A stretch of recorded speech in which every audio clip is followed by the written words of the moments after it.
سوال دیگر یہ ہے کہ آیا حق تعالیٰ خود سنن الہی کو تبدیل کر سکتا ہے؟ چونکہ قرآن پاک کی اس آیت کریمہ میں آگ کو حکم دے رہا ہے کہ حضرت ابراہیم کے لیے ٹھنڈی ہو جاؤ، سلامتی بن جاؤ، جبکہ آگ کا قانون ہے جلانا، در حالی کہ سنن میں تبدیلی بھی ناممکن ہے، پھر یہاں کیسے تبدیلی واقع ہوئی ہے؟ یہ سوال پہلے بھی ہوا تھا کہ آپ نے فائر بریگیڈ کی مثال دی تھی، لیکن مزید وضاحت چاہیے۔ خوب جب پہلے بیان ہوا تھا تو اس میں واضح ہو گئی تھی اگر غور کرتے۔ اللہ تعالیٰ کی سنت ہے جیسے کہ آگ نے جلانا ہے، اسی طرح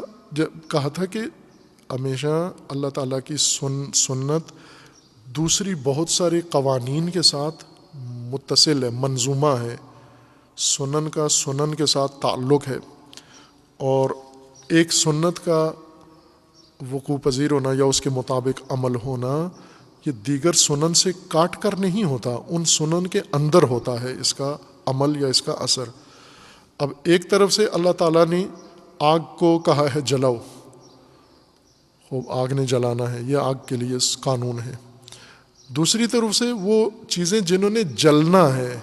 ان کے لیے بھی قانون ہے کہ اس نے جلنا ہے، مثلا لکڑی نے جلنا ہے لیکن پتھر نے نہیں جلنا ہے۔ یہ عام آگ جو متعارف آگ ہے اس کی بات ہو رہی ہے، جو حضرت ابراہیم کے لیے لکڑیوں سے جلائی گئی تھی۔ اس آگ کا کام ہے جلانا، کس کو جلانا؟ جو جلنے کے قابل ہو، مثلا اس کا کام مٹی کو جلانا نہیں ہے، تو اب یہ نہ کہیں کہ آگ کا کام ہے جلانا تو مٹی کیوں نہیں جل رہی، آگ کا کام ہے جلانا تو پتھر کیوں نہیں جل رہا، آگ کا کام ہے جلانا لوہا کیوں نہیں جل رہا، آگ کا کام ہے جلانا فلاں چیز کیوں نہیں جل رہی۔ آگ کا کام ہر چیز کو جلانا نہیں ہے، جو جلنے کے قابل ہے اسے جلانا ہے، جو فلیمیبل ہے انفلیمیبل ہے وہ جلتی ہے، لیکن جو نہیں جلنے والی چیز اس کو تو نہیں جلانا آگ نے۔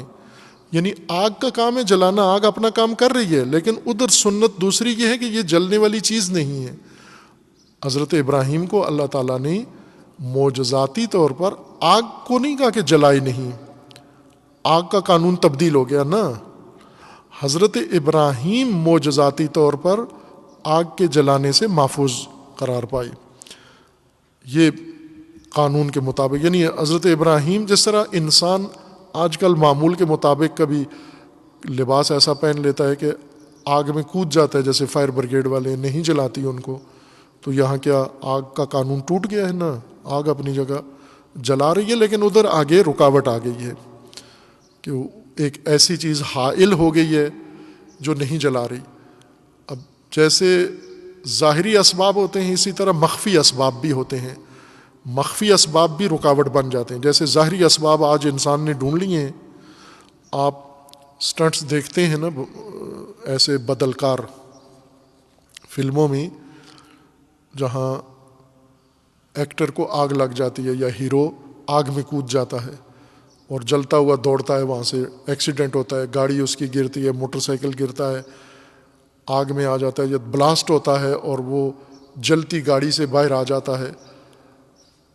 اس کو سٹنٹ کہتے ہیں۔ یعنی یہ ہیرو نہیں کر رہا ہوتا، فلم کا ایکٹر نہیں کر رہا ہوتا، یہ اور ماہرین ہوتے ہیں اس کام کے، یہ وہ کر رہے ہوتے ہیں اور انہیں کیمرے سے ہیرو دکھا رہے ہوتے ہیں۔ یہ جو کام ہے وہ بھی نہیں جلتے، وہ جو سٹنٹ کر رہے ہیں وہ بھی نہیں جلتے۔ یعنی ہیرو کی جگہ جو آ کر یہ خطرناک کام فلمی ایکٹر نہیں کرتے، خطرناک یہ چھلانگیں لگانا کبھی یا کود جانا یا ککیں مارنا، اچھلنا کودنا، یہ سب وہ دوسرے ہوتے ہیں، ایکروبیٹک ٹیم ہوتی ہے، کراٹے والے یا جمز والے ہوتے ہیں جنہوں نے یہ مہارتیں سیکھی ہوتی ہیں،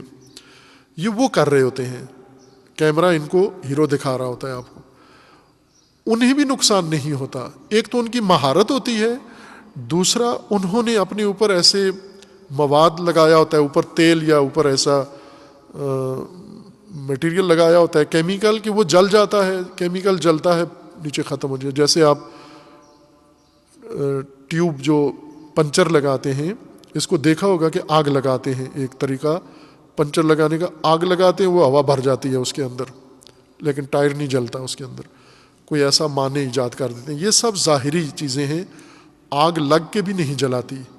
اسی طرح کچھ مخفی خفی اسباب ہوتے ہیں جو اللہ کے علم میں ہے اور اللہ کے اختیار میں ہے۔ تو جس طرح سے ظاہری اسباب سے آگ کے جلانے کے عمل کو یا اس شے کے جلنے کو روکا جا سکتا ہے، خفی اسباب سے بھی ایسے ہو جاتا ہے یہ کام۔